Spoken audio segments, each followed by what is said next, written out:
If you look down, you'll see a surprise. Once you see it, you will always want it.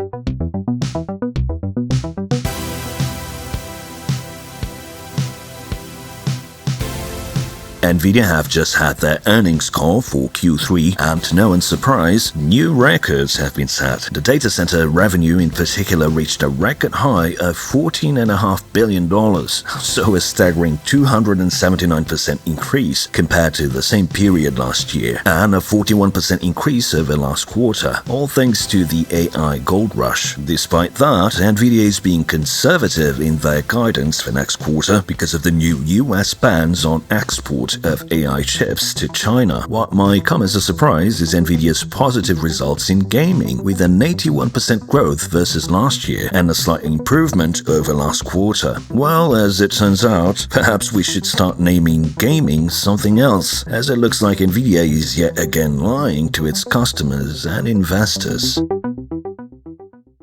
Today's video is sponsored by urcdkeys.com. If you want to activate your Windows, you can pay Microsoft $100 or more for a Windows 10 Pro key, or you can get one from an OEM seller like URCD Keys, who have partnered with Cortex for a discount on what is already a really low price, for a total of just $15 when you use my code. The keys work globally, and you can even use them to upgrade to Windows 11. After you've made your purchase, you will find your key in your purchased orders on the URCD Keys website. Click on Get Keys and copy the key. Then in Windows, click on Start and type Activate, and then click Activation Settings. Then click Change Product Key, paste your key you just purchased, and click Next. That's it. Windows is activated. If you want Office 2021 Professional, you can use the same C25 code and get it for just under $84. URCD Keys are running their Black Friday Super Sale with loads of discounts on select products, so check the links in the description and their website to save on Windows, Office, and Games keys. A huge thanks to URCD Keys for sponsoring today's video. Check the links in the description to get your cheap OEM Windows key today.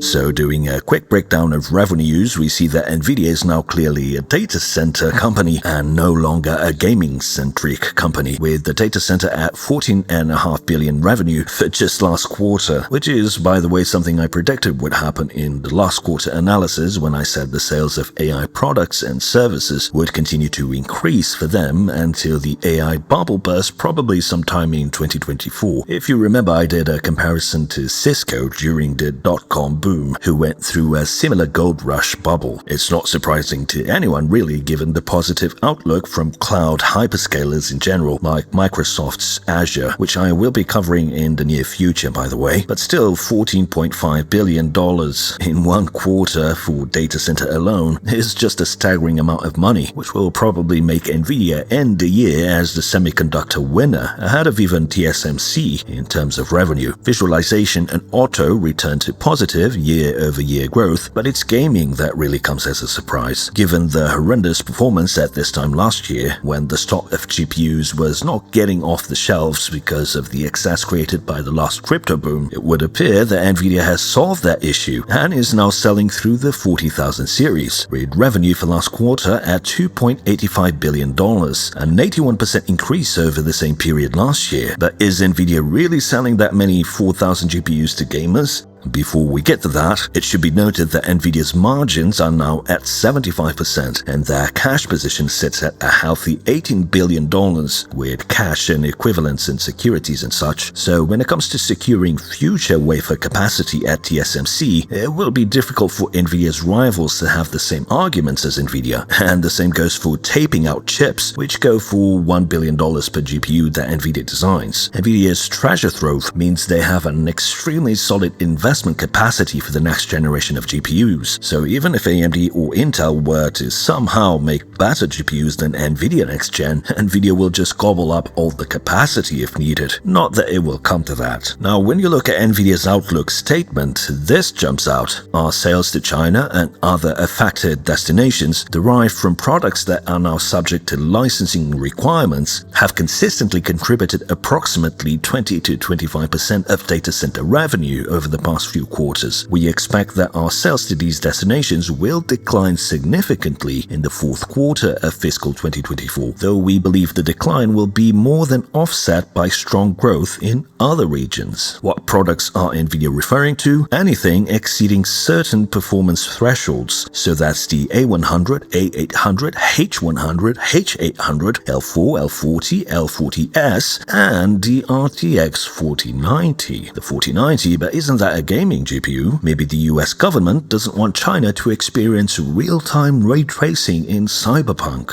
Not quite, as we'll see. If you remember last year, the US Securities and Exchange Commission charged nvidia with inadequate disclosures, which is a fancy term for lying, about the impact of crypto mining in 2018. In short, nvidia was making bank on selling GPUs to crypto miners, but in the earnings calls they failed to disclose that crypto mining was a significant element of its material revenue growth from the sales of GPUs that were meant for gaming and were marketed for gaming. Mind you, the SEC fine was a mere $5.5 million, a slap on the wrist for a company that's making $18 billion a quarter. So in connection to all this, another statement from nvidia's earnings call stands out to me as sounding very familiar. Here's what was said about the China export restrictions. We had seen historically over the last several quarters that China and some of the other impacted destinations to be about 20 to 25% of our data center revenue. We are expecting, in our guidance, for that to decrease substantially as we move into Q4. The control exports will have a negative effect on our China business, and we do not have good visibility into the magnitude of that impact even over the long term. So of the insane amounts of money coming into nvidia's coffers from data center products, up to 25% comes from China. With the new restrictions from October, nvidia is guiding that they are expecting a substantial decrease, but at the same time, they do not have a good visibility into the magnitude of the impact of the restrictions. Sounds like a contradiction, but one could see this as a wise conservative estimate. That is, until you see what's happening to the 4090 GPUs in China. If you remember, the 4090 is on the ban list for AI. As reported by several media, based on a post on Baidu, there are pallets of gaming 4090s being disassembled and turned into AI GPUs, as you can see by the blower-style coolers that the final products have, which only makes sense for a server environment. These include cards from Pallet, Gainward, Asus, PNY, Colorful, AX Gaming, and of course nvidia's premier partner in Asia, Zotac. So what's happening is that nvidia has been shipping droves of 4090s to China so that they can be converted into AI chips, therefore avoiding the need for a license for AD102 from the US government to sell in China. And of course, they are already pushing the narrative, like they did with crypto, that they only have a vague sense of the impact of China in their revenues, as if all of nvidia partners could just all of a sudden get a crap ton of 4090s, a GPU that's way out of reach of most Chinese gamers and not really the go-to GPU for internet cafes, and nvidia knows nothing about what these are actually meant for. Right,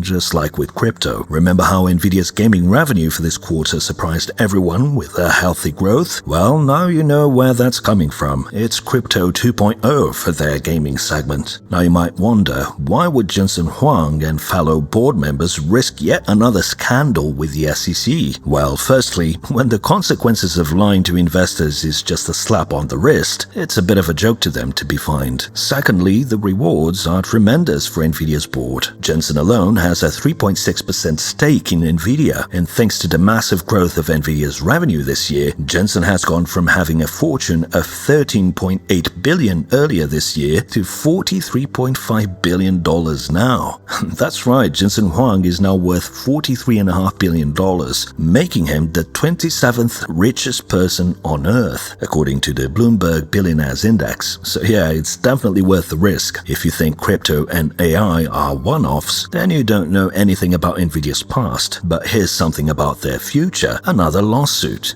this time regarding their auto division, which has been found to be using gigabytes of stolen code from their rival automaker Valeo. An nvidia employee has already admitted to German police of having used stolen code in nvidia's auto business, so it seems yet another cease and desist slap on the wrist will be coming. Will nvidia ever actually get punished for their constant shenanigans? Well, not by consumers and not by partners and investors, it would seem. And that, my friends, is how how you become the world's 27th richest person by lying and stealing, as all these events suggest. Not that Nvidia hasn't done a lot of great things and developed fantastic products over the years, and I'm sure a lot of their employees are great people with the best intentions, but at the end of the day, what we're left with as a consequence of all this is a monopoly in gaming and now in AI that has gone unchallenged for years, and it would seem will continue to go unchallenged. And guess who gets the short end of the stick? You, as a gamer who gets priced out of the market, and a significant number of investors who keep losing their money with scams. But hey, at least it's not like the tech media is constantly promoting Nvidia tech that no one wants, right? Right?